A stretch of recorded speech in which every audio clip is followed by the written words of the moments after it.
$13.5 billion bought BlackRock the missing piece. iShares. A bond shop suddenly became the world's largest money manager. The question is why Larry Fink knew that platform mattered before passive investing felt inevitable. Keep that iShares question open, because the answer starts in a stranger place. A 1986 bond desk, a failed hedge, and a loss reported around $100 million. BlackRock does not own $14 trillion. Clients do. Pension funds, insurers, governments, regular investors through funds. BlackRock manages that money, collects fees, and votes shares unless clients direct otherwise. Larry Fink joined First Boston in 1976 and became a pioneer in mortgage-backed securities. Translation? Banks bundled home loans into bonds, then sold those bonds to investors hungry for yield. These bonds looked tidy on paper. They were not tidy in real life. Homeowners could refinance early. Rates could move. And the neat spreadsheet started behaving like wet cardboard. What was missing? A risk X-ray. Wall Street had positions it could price, sell, and brag about, but not always understand in real time when rates moved. In 1986, Fink's department lost about $100 million after rates and hedges went wrong. Some sources say $90 million, some say $100 million, so keep the number approximate. Fink later summed it up brutally. I screwed up, and it was bad. That quote matters because BlackRock's origin story is not genius first. It is humiliation first. Was it simply a dumb rate bet? Not cleanly. A former colleague argued it was more an unavoidable hedging problem.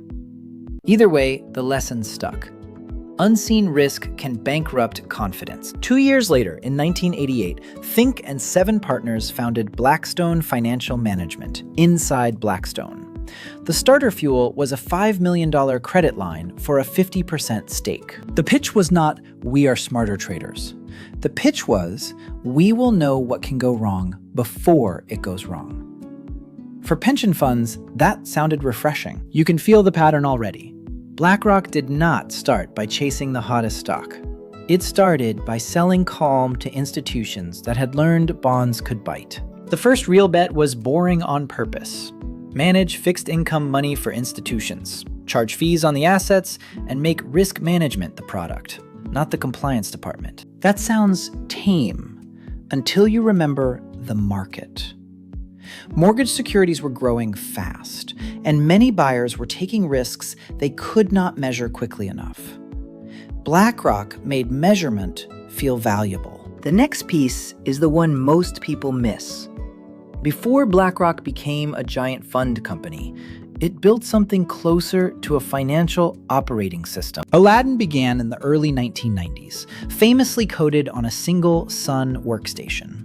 In some retellings, it sat near a fridge and coffee machine. Very glamorous, very useful. What did it do? It helped model how portfolios might behave when rates changed, borrowers prepaid, or markets bent sideways. A trader saw prices. Aladdin tried to show the trapdoors. If you are new to this stuff, think of Aladdin like a weather app for portfolios. It cannot stop the storm, but it helps you pack differently. Traction came fast. Assets reportedly quadrupled to $2.7 billion in 1989, then reached about $17 billion in 1992. Institutions were not buying a story. They were wiring money. By 1994, assets were around $23 billion before the split, then $53 billion by year end. The snowball was still a bond snowball, but it was moving. The question was whether a risk-first bond firm could become something bigger. The first answer came through a break from Blackstone and a new parent with distribution. In 1994, Blackstone sold the firm to PNC for $240 million, and BlackRock got its name. Fink had suggested Black Pebble or BlackRock. Schwartzman preferred the Rock. Schwartzman later called that sale a heroic mistake. Fair. The 50% stake, sold for $240 million, would be worth tens of billions today. PNC mattered because asset management is partly trust, partly plumbing. You need products, yes, but you also need doors into clients, cash management, and broader distribution. By October 1st, 1999, BlackRock went public at $14 a share. By year-end, it had $165 billion under management.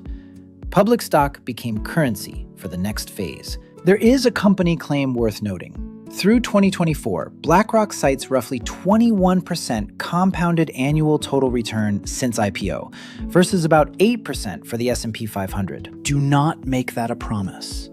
It is history, not a forecast.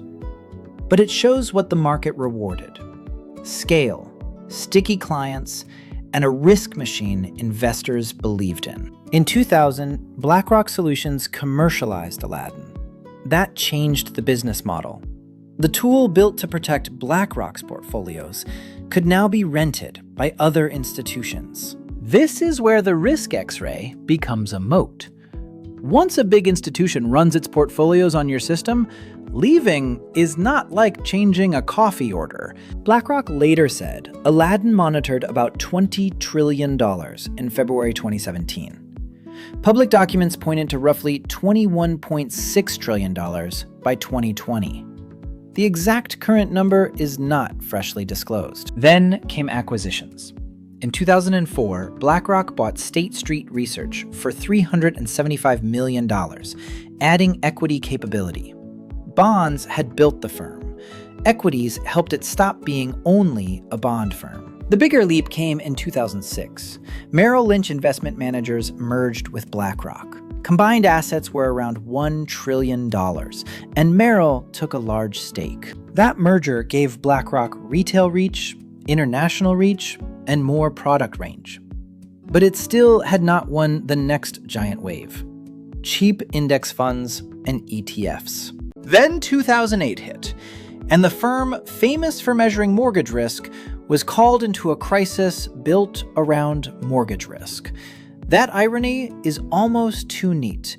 The Fed and Treasury hired BlackRock to value and manage toxic assets from Bear Stearns, AIG, and others. Its numbers became a kind of market trust stamp. Was BlackRock controlling the government? No. It was hired as an agent and advisor. Still, being the crisis fixer made the firm's influence much harder to ignore. This pays off our opening loop. In June 2009, BlackRock bought Barclays Global Investors and iShares for $13.5 billion, beating an earlier iShares-only deal. Why did iShares matter so much?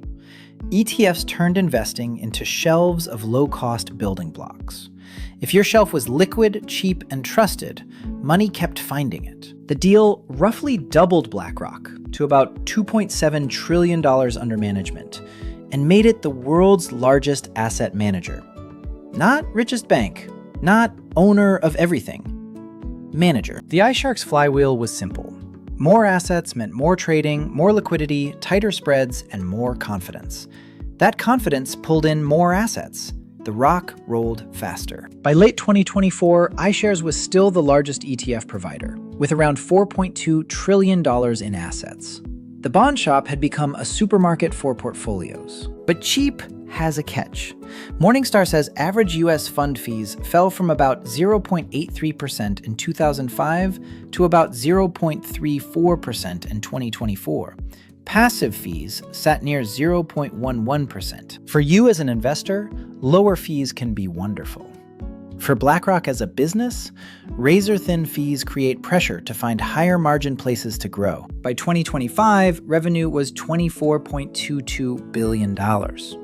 Most came from base fees on assets, but technology services and subscriptions reached $2 billion, up 24%. The margins explain the obsession. BlackRock's as-adjusted operating margin was around 44% in 2025, though GAAP margin was lower because of acquisition costs and a charitable contribution. Scale also brought voting power. BlackRock, Vanguard, and State Street became the big three, often sitting near the top of shareholder lists across American public companies. A 2017 Cambridge-published study estimated the Big Three were the largest shareholder in 88% of S&P 500 firms and 40% of all U.S.-listed firms. Does that prove they coordinate corporate America? No. The harm theory is contested. But proxy votes are real, large, and usually cast with management more than 90% of the time. BlackRock responded partly with voting choice, launched in 2021 for institutions, and later some retail clients. The message was simple. If it is your money, choose your vote. That does not erase the criticism. It changes the mechanism. Instead of one giant manager voting everything, more clients can direct how their shares get voted. The scrutiny returned in 2020, when the Fed hired BlackRock for COVID-era corporate bond buying. Some BlackRock ETFs were among purchases, including LQD, and critics raised conflict concerns. The verified nuance matters. BlackRock waived management fees on Fed-purchased ETFs, and Jerome Powell said conflicts were managed carefully. Critics still objected. Both parts are true. This is the cost of becoming indispensable. When your risk X-ray is trusted during panic, every contract looks helpful to some people and suspicious to others. Then politics moved from finance Twitter into state treasuries.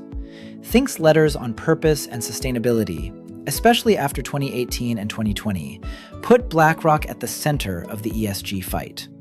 Florida pulled about $2 billion in 2022.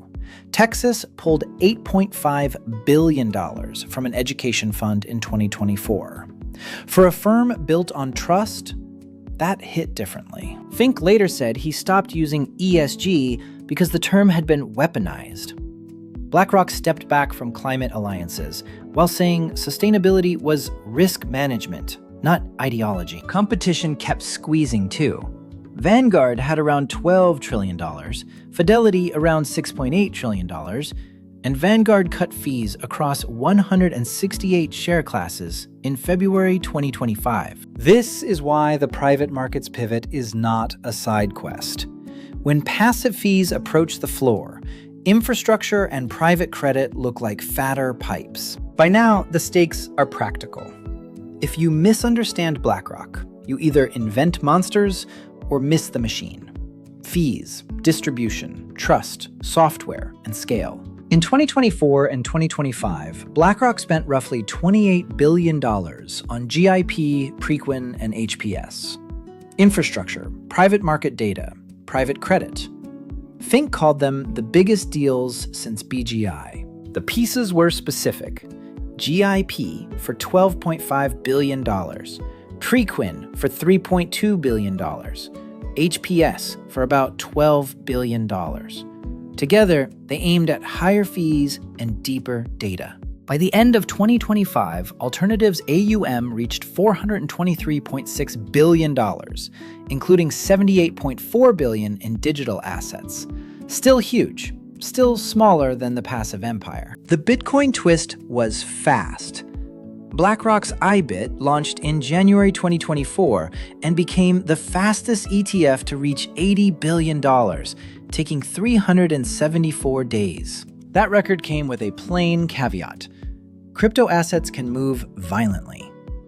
For BlackRock, though, iBit showed the same iShares machine could package a very different market. By December 31st, 2025, BlackRock reported a record $14 trillion in AUM, after record full-year net inflows of $698 billion.